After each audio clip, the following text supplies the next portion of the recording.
Assalamualaikum warahmatullahi wabarakatuh. Assalamualaikum warahmatullahi wabarakatuh. Perkenalkan, nama saya Fikri, guru ngaji. Fikri atau Fitri? Fikri. Oh, okay.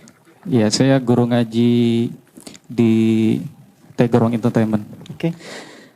Ustadz, kaitannya dengan perkataan Imam Malik yang mengatakan ta'allamal adaba qabla an tata'allamal ilma. Beliau belajar adab 16 tahun, belajar ilmu 4 tahun. Yeah. Pertanyaan saya, kenapa belajar adab itu jauh lebih lama dibandingkan dengan belajar ilmu? Yeah.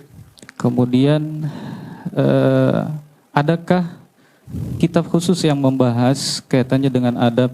Misal kita belajar wudu, kemudian ada kitab yang membahas tentang adab dalam berwudu.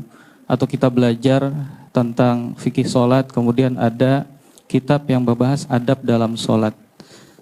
Itu saja pertanyaan Ustaz. Baik.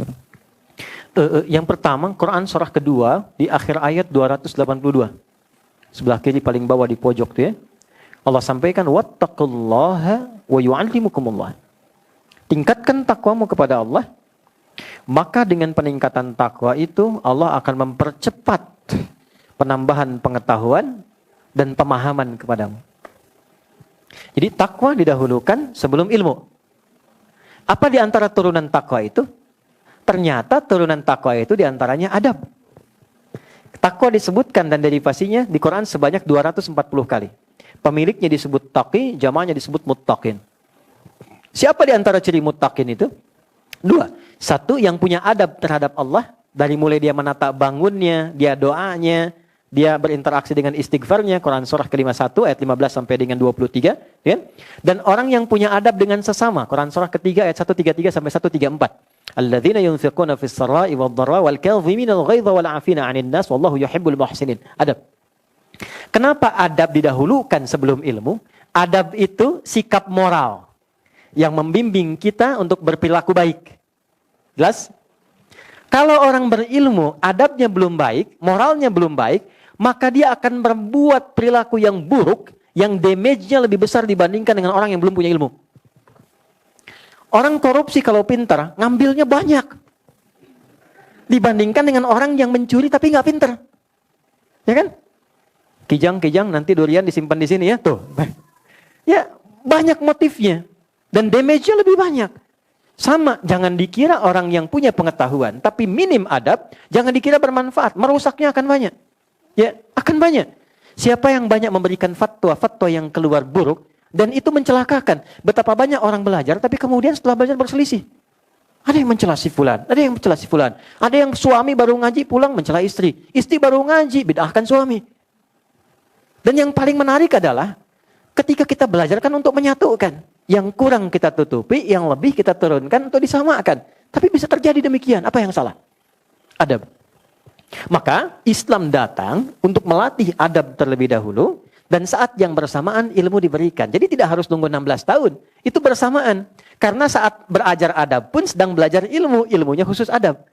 Karena itu para ulama itu mendahulukan pelajaran adab dengan babnya sebelum masuk kepada ilmu-ilmu pokoknya. Apa di antara contohnya? Imam An-Nawawi itu menulis kitab Riyadhus Shalihin 1896 hadis. Sebelumnya Al-Arba'in 42 hadis. Lalu Syarah Sahih Muslim 9 jilid Sahih Muslim. Tapi kitab yang pertama ditulis apa? At-Tibyan fi adab hamalatil Quran. Bagaimana ahli Al-Quran itu punya adab dalam mengajar dan dalam belajar. Anda lihat di antara bab pertamanya. Wala yata'allamu illa mimman kamulat ahliyatuhu. Tidaklah seorang murid belajar kecuali kepada guru satu yang pakar di bidangnya. Jangan sampai ini mengundang belajar hadis tapi pada orang yang tidak tahu hadis. Kalau gurunya pakam fikih, fikih saja. Gurunya tafsir, tafsir saja. Jangan diminta guru tafsir ngajar fikih. Salah. Yang kedua apa? Wa kamulat akhlaquhu. Akhlaknya baik. Jangan sampai memang pintar. Tapi maaf, membencinya banyak. Kasar kata-katanya. Sehingga muridnya keluar pintar nas, tapi pintar juga kekasarannya. Pintar juga mencela orangnya. Itu kata Imam Nawawi nggak berkah ilmunya. Maka adab penting. Datanglah dari guru lokal namanya Syekh Muhammad Hashim bin Ash'ari. Menulis 19 kitab. Di antara 19 itu kitab pertamanya Adabul Alim wal Muta'allim. Maka diajarkan di situ dasar-dasar adab. Kemudian masuklah kepada apa yang Anda tadi sampaikan. Saya ada koleksi lebih hampir 40 di kitab tentang sholat. Nah, di antara kitab-kitab itu ada beberapa yang bagus yang menjelaskan tentang hikmah, makna dan adabnya. Satu namanya Nadharat fi Ma'anis Shalah. Yang kedua namanya Asrarus Shalah. Nanti lain waktu kalau tiba lagi, misalnya nanti kita tunjukkan sesuai dengan apa yang teman-teman harapkan. Jelas ya? Allahu a'lam bishawab.